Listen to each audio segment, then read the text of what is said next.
take a deep breath together. Let it go. Let's take one more just to anchor ourselves here in this present moment.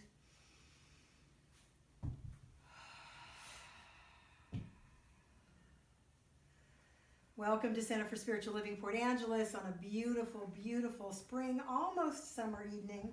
Thank you. My name is Reverend Asha Burson-Johnson. My preferred pronouns are she, her. I'm going to back up a little bit. I feel like I'm looking back at you. That's okay. So thank you for joining us on a beautiful evening. Tonight our topic is conditional. We'll tell you more about what that means in a little while. We have no announcements. I am starting a book study / 12-step based program in a couple of weeks. If you're at all interested in that and you're not already on our email list, then send me a note via Facebook or our website, CSLPA.org, and I'll be telling you about that. But that's through me personally, not through the center itself. So I'll make sure that you get information and Zoom links and all that stuff. It will be a 12-week book study / program. So I'll tell you more about that if you send me information or you send me that you want to have know more about it. That was really babbly, but you get the gist. I think I need another breath. So let's read our vision and our mission together. It's on the left-hand side of our program. Hopefully if you're out there in the world of Facebook or on our email list, you got the program that I emailed to you. So let's read together our vision. We are an open, safe, creative, affirming, and thriving spiritual community where we experience divine love and connection every day. Our mission. Through spiritual, artistic, and social gatherings, we experience and express divine love. Our intentions create ripples of compassion into the world. Our opening song is Love in Everything.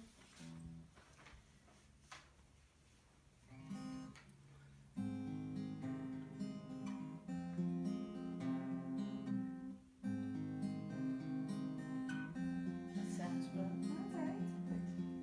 Love is in everything I do.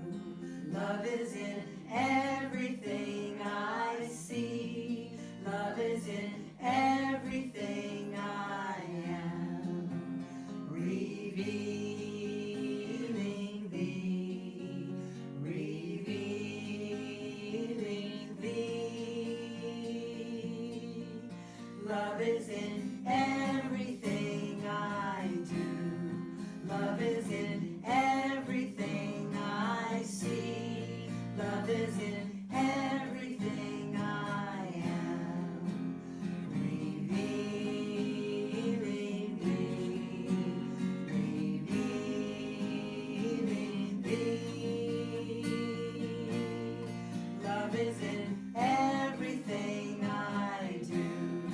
Love is in everything I see. Love is in everything I am. Revealing thee, revealing thee.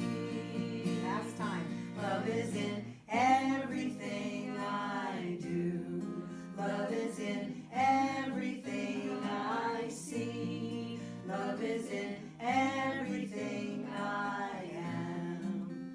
Revealing thee, revealing thee, revealing thee.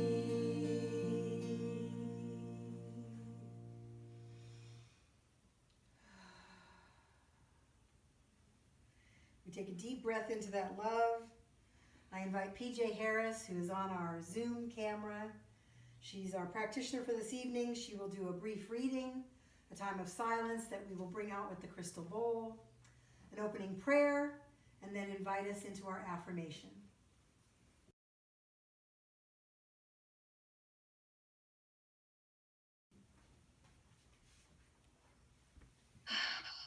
All right.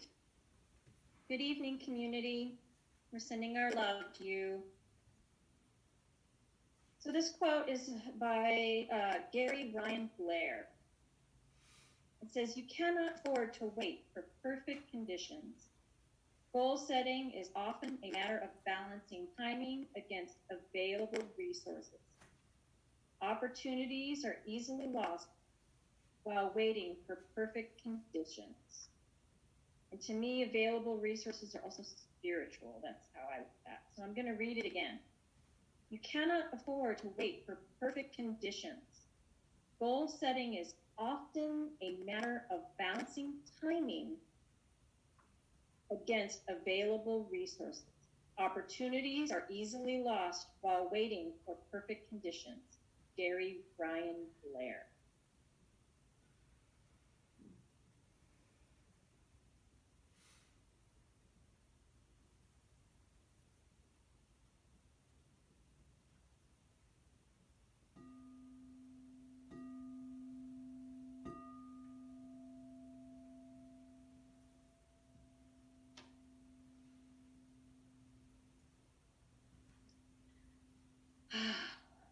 So I know that God is all there is. Every single resource comes from the source that is centered everywhere. The source of spirit is unending, always, always there, filled with love, filled with joy, filled with resource, the source. And I know that I am 100% made of source from the source, spirit, unending, in my cells, in my bones, in every single part of me. And as I know that for me, I know that for our community, I know that for every single one of the people that is listening to us, and I know that is true. I know that we are so very blessed to be in this digital space, this spiritual space, this loving space that is us. I know that this time together is blessed. I know that it is filled with love and wisdom, and that we all are blessed in this moment and in this hour.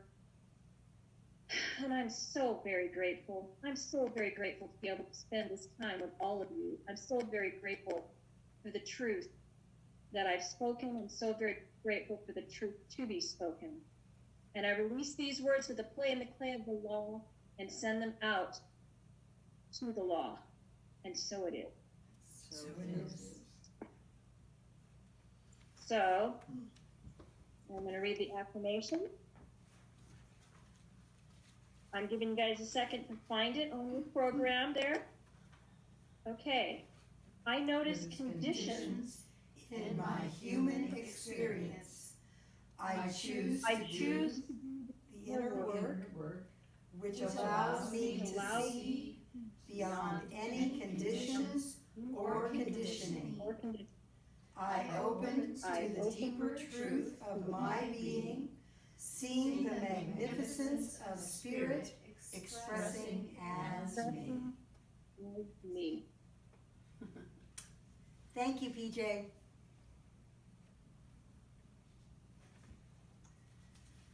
We're going to invite Catherine to share a beautiful song that she wrote.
Wonderful.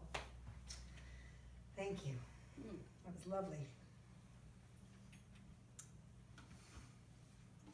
So you'll notice the big board, which is new tonight. We're going to be doing a little bit of drawing on the big board in a little while to do some education on something that we'll talk about in a little bit. So this idea about conditional, we talk a lot about unconditional love, and in our philosophy we talk about conditions in our life, things that we seem to be experiencing in our personal life, in our world, in others, and how we often feel at effect of those conditions, how we allow those conditions to affect us, how we look beyond them, how we choose to see them differently, and how that moves us forward in our daily life, in our spiritual life, as well as our human life. Conditions are very human, and we have conditions all the time. I have the condition that I live in the Pacific Northwest. I have a condition of a shaky right arm. I have a condition of being almost 60 years old. We have conditions. That is part of being a human, is that we all have conditions. And sometimes the conditions overwhelm us. You know, COVID is a condition that's experienced all across the world. And we are having our own individualized experiences with this common shared experience. We are all dealing with and managing, or not, what's happening in our own particular way. And what's fascinating is the variety of expressions we're seeing around this common experience. And that has to do with consciousness and intention and attention. A condition is something that has happened that was first created in mind. In our mind, in the mind of the divine. I'm stealing some of this, or gleaning, I don't steal, I glean. I'm gleaning some of this from one of my favorite ministers, Reverend David Alexander, who was sharing last Sunday about this idea of things being created in mind first, and then they show up in the world of effects. They show up in the world of conditions.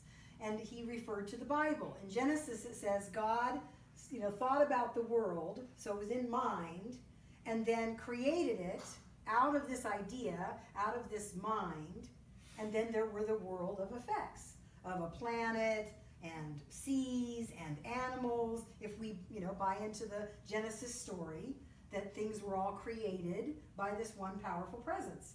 Well, we don't necessarily ascribe to a strict interpretation of that story, but we do feel that the Big Bang was the impetus of the one mind, the allness, the oversoul, the love, the energy of life, that before that moment was only an idea. But it became so powerful that it had to burst forth into form. It was the formless becoming form. We have that same experience. We're standing on things, we're sitting on things, we're touching things in the world that first began as an idea in the mind of a person, because all this stuff was created by people, right?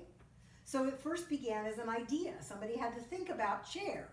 They moved from ground to rock to chair. They had to think about, I want to sit on something that's more comfortable than this rock. And then they invented chair or cushion or whatever came first. So it starts with an idea.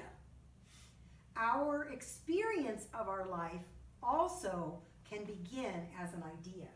If we think that the world is a terrible, hard, challenging place fraught with danger and things to be afraid of, that's what will show up as a reflection of our thinking. And that's how we will experience the world. And we see that every day. People experiencing the world through a lens of not enough, fear, danger, otherness, all these things that we see that separate us from each other. Other people have an idea in mind that life is one, that there is no separation, that all things are connected, all things are divine and part of the one life. And even when they're messy or not to our preferences, they're still part of this one life. And when I really started to deepen and steepen that idea, what I noticed was the idea of oneness and one life showing up more and more in my experience and in the conditions of my life. I started letting go of the idea that I was separate or different from everybody else, or everybody else gets this but not me. If that's an idea that we've held, that often is what shows up. Because Spirit says yes to everything we have in mind. Spirit says yes. I no longer claim that I'm tired. I say things that like I have the experience of being tired. Because I am not tired, but I have the experience of being tired. Or I have the experience of having a cold. Or I have the experience of not having enough money in my bank account. But I am not poor. I am not these things that I sometimes have the experience of. Anytime we put I am onto something, we're changing our cellular beingness that then says, okay, that's what you are? Okay, great. I will prove you right. We get to be proved right. Well, I want to be proved right for things that I prefer, not for things that I don't prefer. We are inundated with conditions every single day. How we choose to respond to them, how we choose to view them, the lens by which we are looking at the world is the way we will experience those conditions. There are so many apocryphal stories of, the Chinese person who said, this event happened, it's terrible. And then the man says, no, maybe yes, maybe no. And then it turns out to be a good thing. And then they say, that's great. And the man says, maybe yes, maybe no. It's all in how we choose to view it. And because we are human, we don't see the big picture. We see the little tiny events that are happening in our individual lives, but we don't see all of the picture. And so we think that what we're viewing is the truth. But it's not. And it's not. It's much bigger than that. Many of my spiritual teachers have talked about getting a third-story window view of life, or going up into a helicopter to get a bigger view of what's going on. A great analogy is if you imagine you're in a train and you're going around a large hill on the train tracks, and you look out the window of the train, you can really only see a few cars ahead of you if you're going around a curve in a train. And so you might think that's all there is. But if you get up above the train in a helicopter, you can see the train and the whole track and the mountain and where the train is heading and the big picture view. So right now we see a lot of turmoil and upset and challenges going on in the world through all kinds of things. COVID and the dawning awareness of the entrenched racism in our country and in the world, and the otherness that we have been entrained into seeing each other with. And it looks tumultuous. It looks upsetting. It looks like we've upended the whole playing table of life. And we're not in the big picture. When we step back and back and back a little further, we begin to see all the people that are waking up. All of the good that's being done. Beyond what we see on the news or in any media, when we pay attention and look for the helpers, the good that's being done, the awakening that's happening, all over and hopefully within our own beingness, then that becomes more of what we experience every single day. The other thing that gives me hope, if that's the right word I want to use, is the idea that everything that we're experiencing right now was because of an idea that happened before. An idea that happened maybe long ago, or maybe last week. But it was a seed that was planted before. The harvest we are reaping now in our own life was because of the ideas that we planted into mind, into the law, into the universe before. And from this moment, we can plant a new seed. That's exciting. From this moment, we can begin to plant something new that will show up as growth later. When we were visioning this place and it was not unfolding the way that my preferred mind wanted it to, I got to recognize that I planted a seed and I don't know how fast that seed is going to grow. Some seeds are bamboo. They just shoot up out of the ground. You can basically watch them grow. And others are cedar trees that take a long time. And we don't ever get to know that. We have to plant the seeds and then trust the perfect timing of the unfolding. And we all have stories about that. I really wanted X, and then X didn't show up when I thought it should, but then this other X showed up that was way better, and then I was amazed. But you planted in mind first the idea of the thing that you wanted. The perfect car, the perfect home, the perfect partnership, the perfect job. The one that really fills you, enlivens yourself.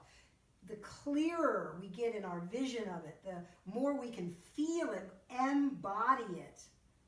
We talk a lot in this philosophy about concepts and ideas, but part of the practice is to embody those things that we are stepping into.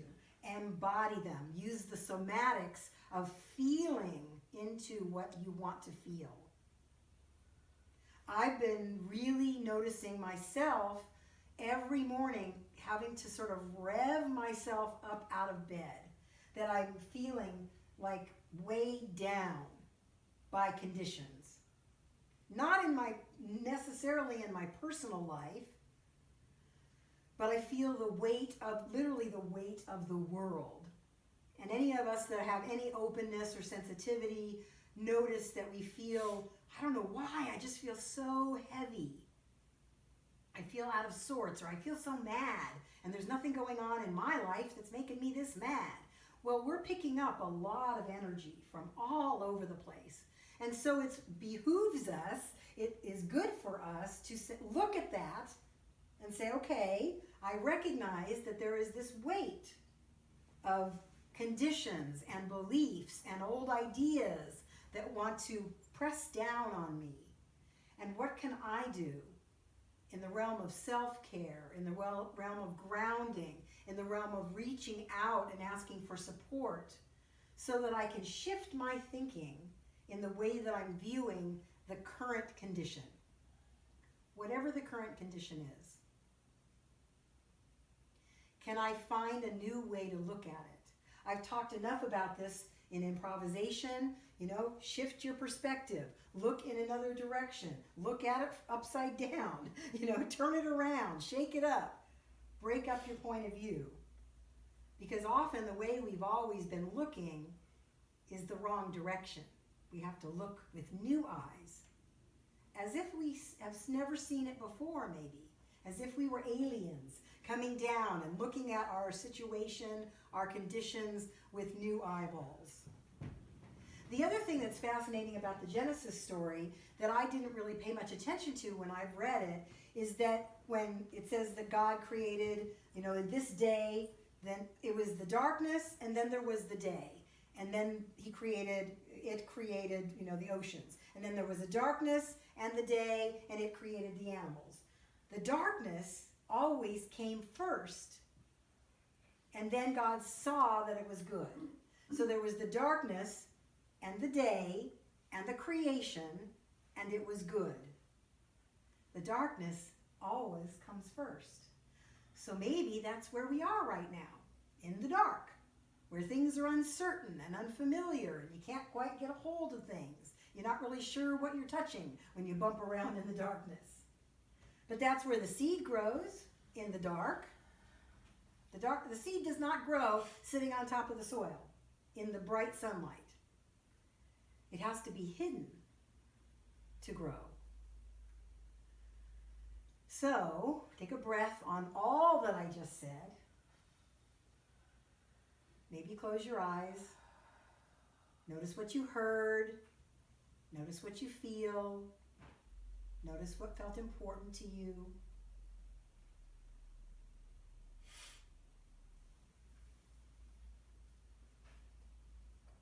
Take a deep breath and come back. So at the end, I will send out via Facebook and also our email list this little half sheet that's about the 4 realms of consciousness, which I'm going to be putting on this board tonight. So you'll have a hard copy. Those couple of you that are here in the room can pick one up, and I can email out to everybody else this particular thing. So you can use this as a reference point. So I'm going to go over this a little bit. Michael Beckwith, who's a minister he started off in our Centers for Spiritual Living, but he has Agape. He's also the person that helped to create The Secret. He's all over the world, on Oprah and all kinds of places. He's a very powerful spiritual teacher. He called these the 4 kingdoms of consciousness, but I don't like living in a kingdom. I want to be in a realm. So this is my word, 4 realms of consciousness. So if we think about conditions that happen in our life, we have some different ways of looking at those conditions. So I'm going to write first and then talk. So in realm 1 is what we would call victim. In realm 1, the things that are happening to me. And this is where we have our ego or our false self comes into play. Most of us have spent some time in this realm. And we go in and out of all 4 of these realms on a regular basis. Sometimes we'll catch ourselves. Oh, I'm stuck in realm 1. I'm in this place where whatever's happening is happening to me from some outside force. And I have no control or no way to respond to what's happening. It's being done to me. We're seeing a lot of that in the world. You know, don't make me wear a mask or I'm going to revolt, or don't make me face my white fragility, or it makes me feel bad and I don't like that. Stop doing that to me. We're seeing a lot of that. Or why me? Or why me? Or why me is another a way that we buy into this first realm of victimhood. Why me? Why not you? It must have been in an idea somewhere. In this place, the quality that we get to practice is patience. I'm going to write that on the side.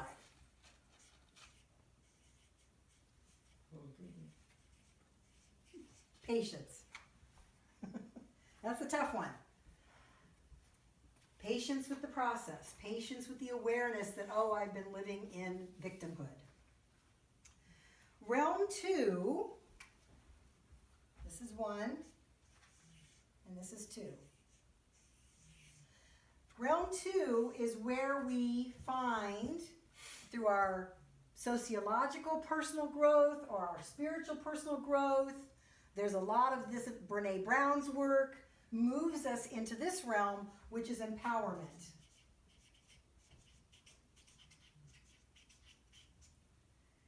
In empowerment, things are done, instead of to me, they are done by me. And this is the level of our soul. So in our philosophy, Reverend David calls this Science of Mind 101. This is where we begin to learn the power of our thinking, the power of our word. We learn affirmations. The secret is all about this realm, empowerment. Oh, I can create a life that I want. I can create. It's by me. I'm the one who's creating the ideas, which are now coming out in form into new conditions in my life. And that's a powerful place to be. We all begin there on our spiritual journey. He calls it Science of Mind 101. We all begin there. And often we still float around between these 2 realms. Sometimes we feel like a victim. Sometimes we feel empowered. Think on your own life when you've had that experience of feeling like a victim or feeling empowered. I can shift the way my life is going. It's a powerful place. I vividly remember when I started to shift out of a lack consciousness into an abundance consciousness. I vividly remember it because I still had the same dollars in my bank account. And yet somehow my life started feeling richer, more abundant, more plentiful, and then slowly my bank account started reflecting that. But the thought came first, and the intention came first, and the speaking of I am an abundant child of the universe came first. Then the conditions grew, my little seed started to grow and have me feel more abundant. I vividly remember that. So, we go from here, from 1 to 2, and from 2 to 3. In 3, we call this surrender. Is there a word to the side of number 2? Oh, to the side, the quality that we get to create right here or deepen into, compassion. Compassion for ourselves from when we were a victim. Compassion for others in their process when they're working through these two patterns. So in surrender, this is where things are done, not to me or by me, but through me. The divine life acting through and as me in the world. Does that make sense? Yep. So by me is my will, my force, my intention. When I surrender and say, this is what I'm intending, this is the seed that I'm planting, this is the idea that I'm putting into the law, into the mind, and I'm surrendering how and when that shows up. It's none of my business. And when I surrender, then amazing things occur. Unexpected coincidences and meeting the right person at the right time for the right resource comes flowing into our lives. Take a breath. We're almost to the end. So in surrender, that's actually the quality that we also get to work on, because surrender is a tough word. It's much neater on the handout you'll get. We've often thought surrender is weakness. Surrender is strength. Surrender is a willingness to let go of my will and step into thy will. Not some God sitting on a throne somewhere, putting its will out there in the world, but thy will in the goodness of life, in the world that works for everyone, in the highest and best for all concerned. That's big picture view, because I can't possibly know what the highest and best for all concerned is, but Spirit can. I don't have to worry about that. I don't have to worry that my good will take away somebody else's good.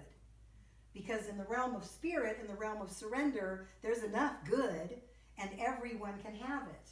We just don't know that.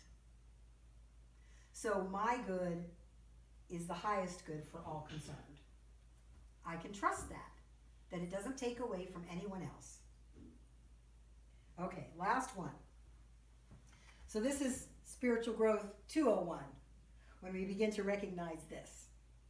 We start to meditate, we start to deepen in our connection with Spirit just because it feels good in this realm. When we're doing this work, when we're in Science of Mind 201, we are connecting with the divine because it feels so juicy, so delicious, and we can feel surrendered there. I can let go of my control enthusiast and trust something outside. Not outside, inside. That doesn't make sense. All right, the last realm. Realm 4. This is unity, where things are done as me. I now become Spirit in form. Not just Spirit through me, But yes, reincarnate. But spirit, Things get in my face. spirit as me Sorry. expressing out into the world. Spirit specifically as my particular way of doing things, your particular way of doing things, your particular gifts and talents, those ways that spirit expresses as you.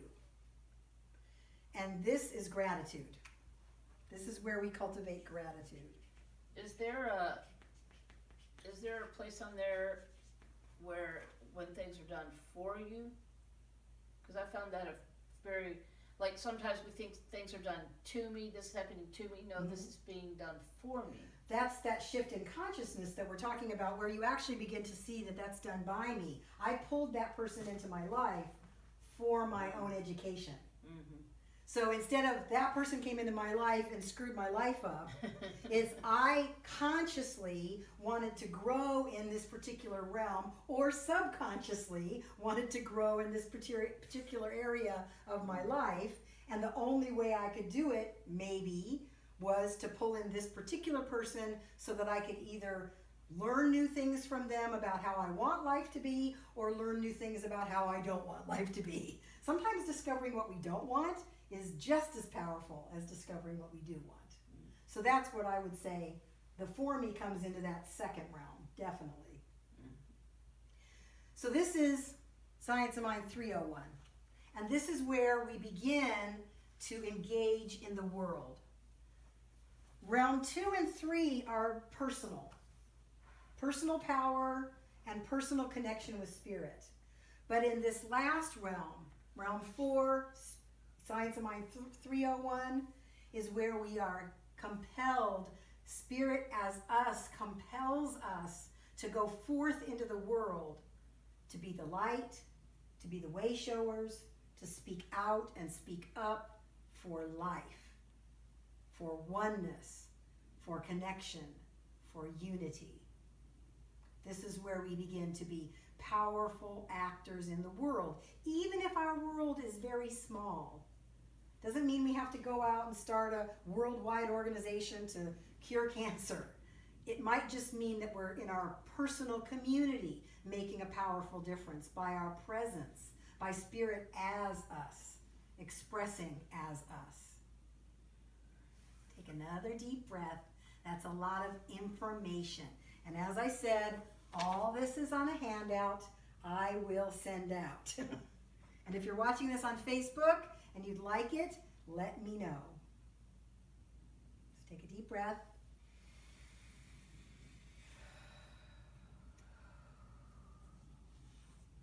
Think about what you heard, what you felt, what was important to you.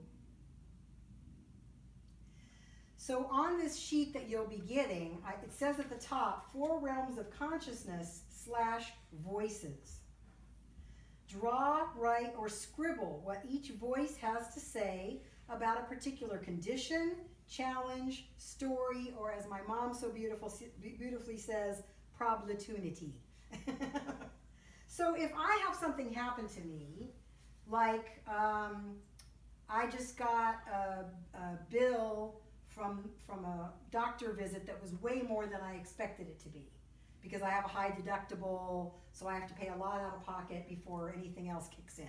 So if I'm in realm 1, the voice might be, I don't have enough money to pay for this, I'm poor, it's gonna ruin my vacation, oh, why? That might be the voice that happens.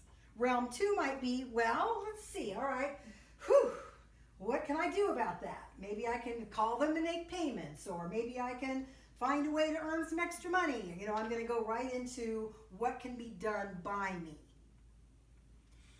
In this realm, I don't know how I'm going to deal with this or handle this. Okay, Spirit, give me some information. Help me figure out a way that's beyond what my current level of knowledge is. Let me explore, get curious, open to unexpected good and possibilities. Let me surrender and trust that there will be made a way. And this realm just says, just relax, honey. I got this. Just relax. I've got this. I love you. You'll be okay. So this gives you an invitation to do this process with whatever conditions you're noticing. And we may be here in the morning and here in the afternoon and here, we're going to bounce around between all of these minute by minute. I said to my husband yesterday, I feel like I'm kind of walking this little tightrope between despair and possibility all day long. These 10 minutes, I'm in despair, and these 10 minutes, I'm in possibility. So can I keep the balance a little more on the possibility side? That gets to be our process or our opportunity during these tumultuous and very uncertain times. Take a deep breath. I'm just making a decision about whether I want to cover any more information. I did finish the last chapter of the improvisation book, and the 13th maxim is enjoy the ride. And I thought that's a good place to wrap up that book. Enjoy the ride. Whatever realm you're in, enjoy the ride. If you're in victimhood, go fully into it. Just really get the juiciness of victimhood. Oh, woe is me, my dramatic life, it's terrible. Get operatic about it. Have some fun with it. Play with it. Play with wherever you are. She says, joy seems not so much dependent on the conditions of our external reality as it is on our way of looking at life. Joy is not dependent on what's happening. It's not dependent on the conditions of our life. Joy is a choice we make. I choose to be joyful in the midst of this craziness. I choose to put my rose-colored glasses on every morning and view life through that particular point of view. I choose to see people as intrinsically good.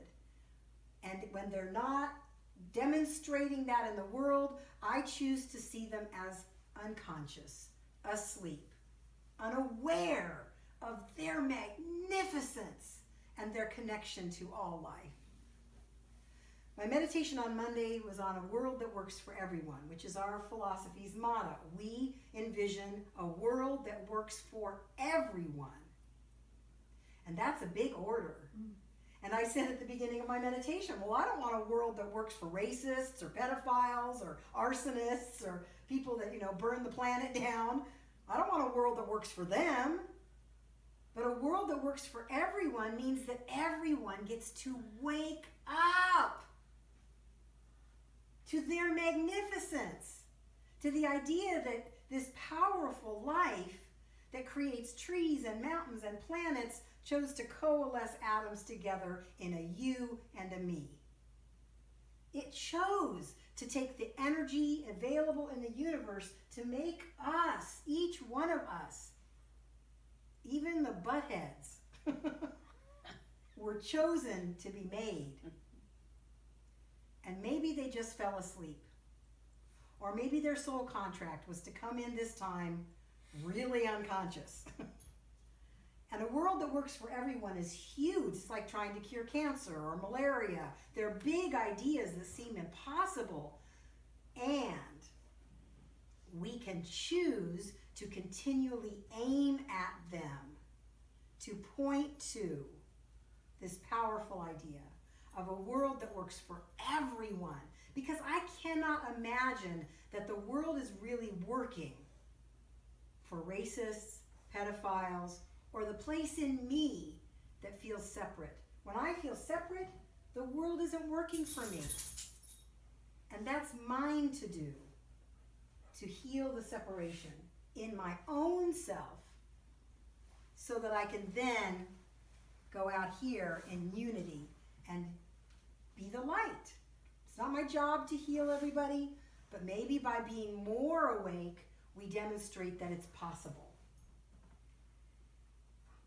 Take a breath. So I invite you to look for ways to play this week. Play with yourself. I know that sounds weird. play with others, play with victimhood, play with empowerment. Imagine you put your Superman cape on or Superwoman cape on when you're in empowerment. Imagine and play with the idea of surrender and how that feels to just let go. Maybe imagine you're floating down a river and that you're trying to swim upstream and how much effort and energy that takes until you surrender and float and go around obstacles with the flow of the river. When we surrender, we can flow with life. I think that's all I want to say today. Take a deep breath.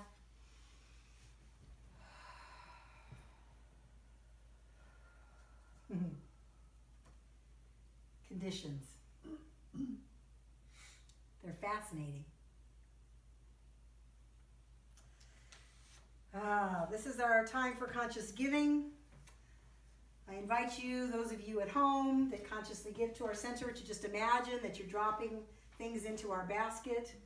Let's do a little bit of love is in everything I do.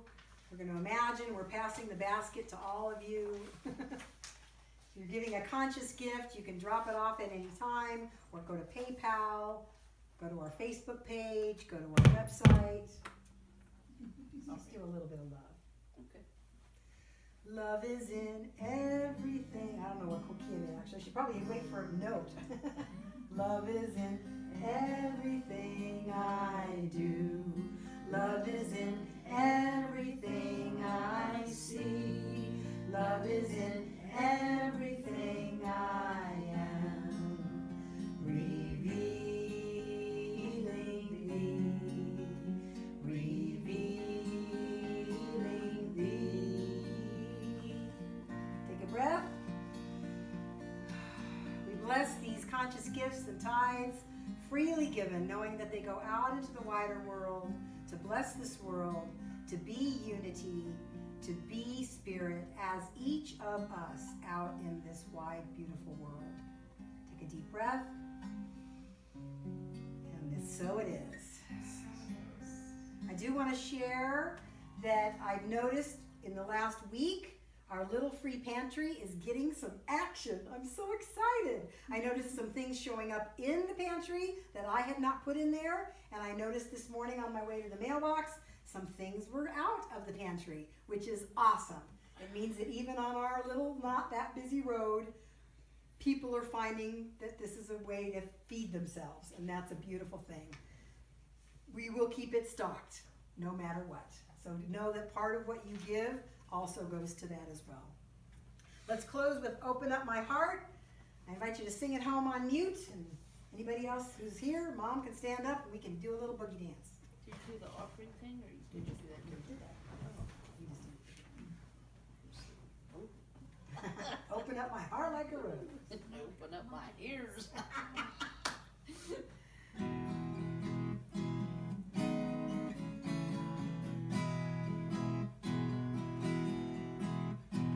Open up my heart like a rose.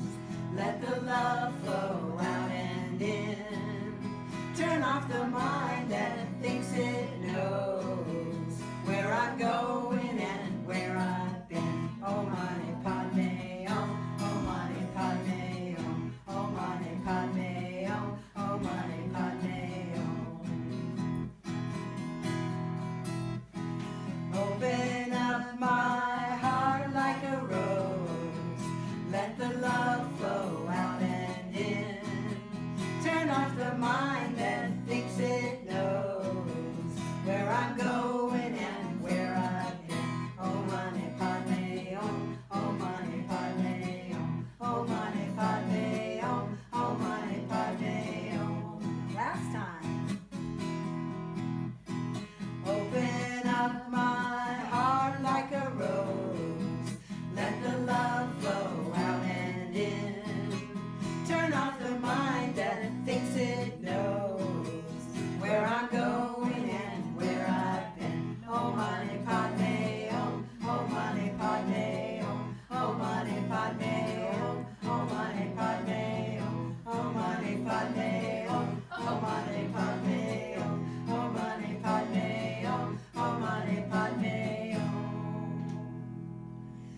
thank you for joining us on this beautiful evening. So lovely to see those of you out on our Zoom call. Lovely to have those couple of you in the room. Oh, and let us send lots of love and healing to Larry. He was having what he thought was maybe a little diverticulitis earlier today and was having some pain.